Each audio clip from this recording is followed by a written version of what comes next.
प्रणाम सभी को। जय श्रीमन नारायण। राधे राधे। जय सिया राम। चाणूर मुष्टिक आदि पहलवानों का तथा कंस का उद्धार। श्री सुखदेव जी कहते हैं, परीक्षित, भगवान श्री कृष्ण ने चाणूर आदि के वध का निश्चित संकल्प कर लिया।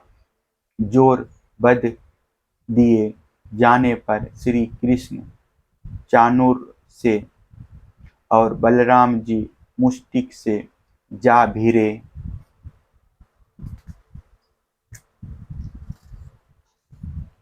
वे लोग एक दूसरे को जीत लेने की इच्छा से हाथ बांधकर और पैरों में पैर अड़ाकर बलपूर्वक अपनी अपनी ओर खींचने लगे।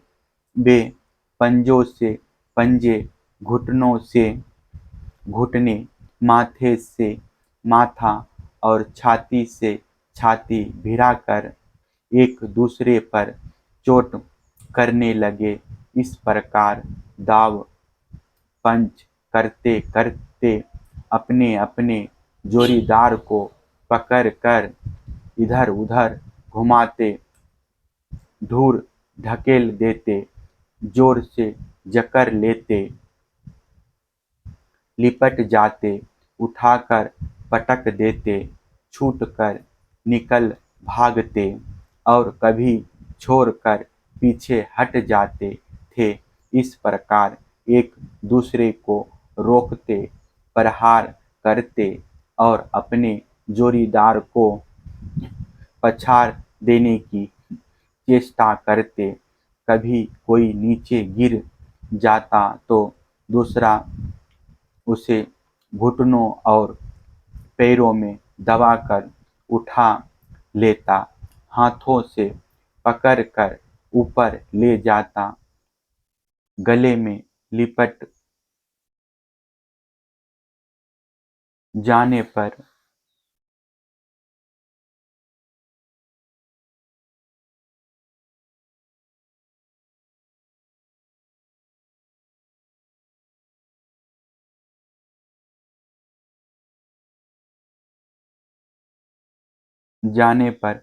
ढकेल देता और आवश्यकता होने पर हाथ पांव इकट्ठे करके गांठ बांध देता।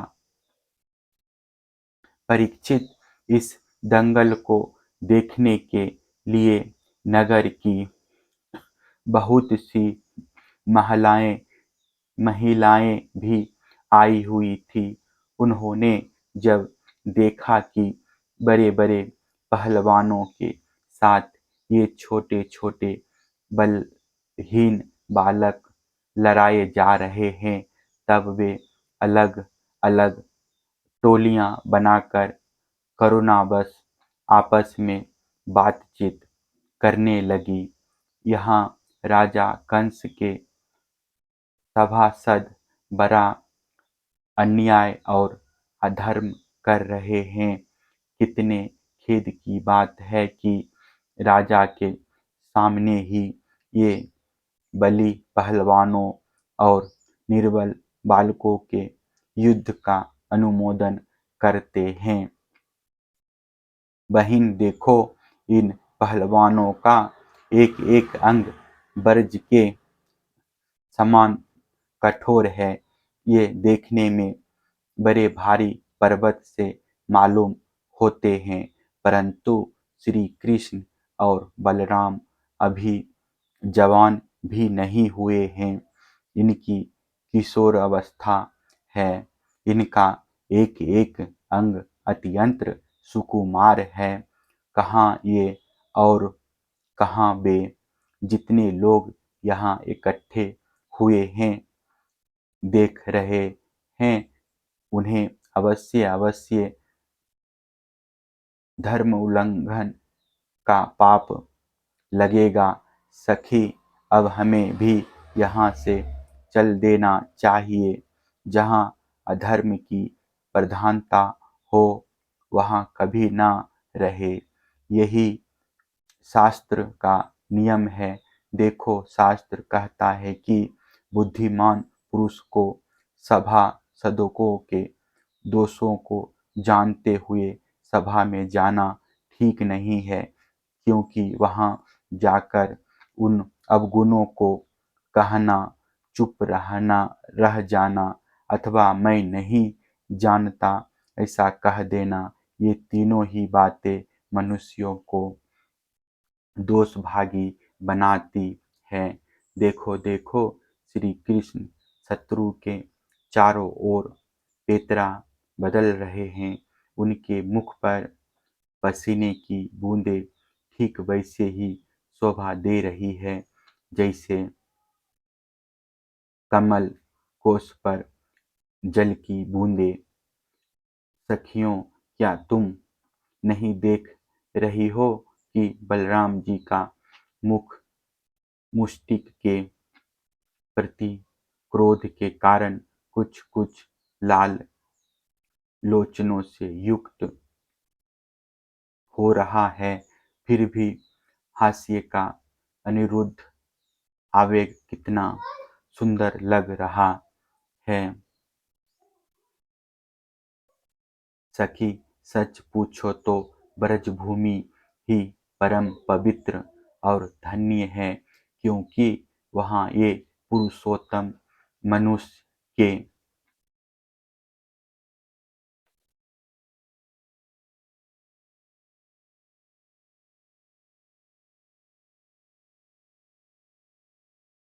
भेष में छिपकर रहते हैं। स्वयं भगवान शंकर और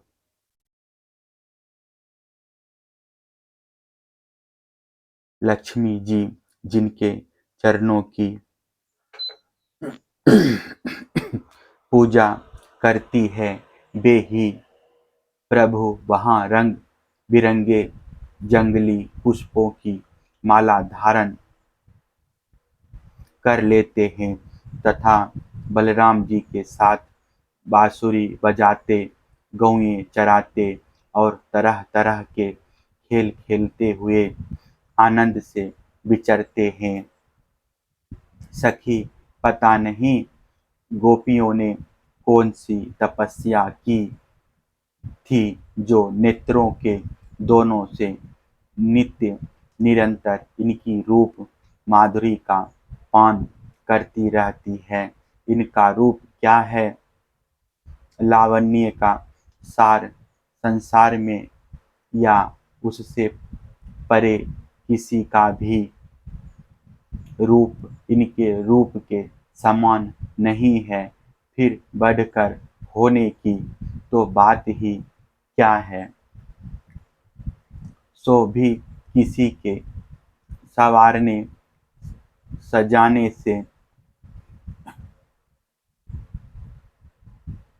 नहीं, गहने कपड़े से भी नहीं, बल्कि स्वयं सिद्धि है। इस रूप को देखते देखते तृप्ति भी नहीं होती, क्योंकि यह प्रतिक्षण नया होता जाता है, नित्य नूतन है। समग्र यश, सौंदर्य और ऐश्वर्य इसी के आश्रित है सखियों,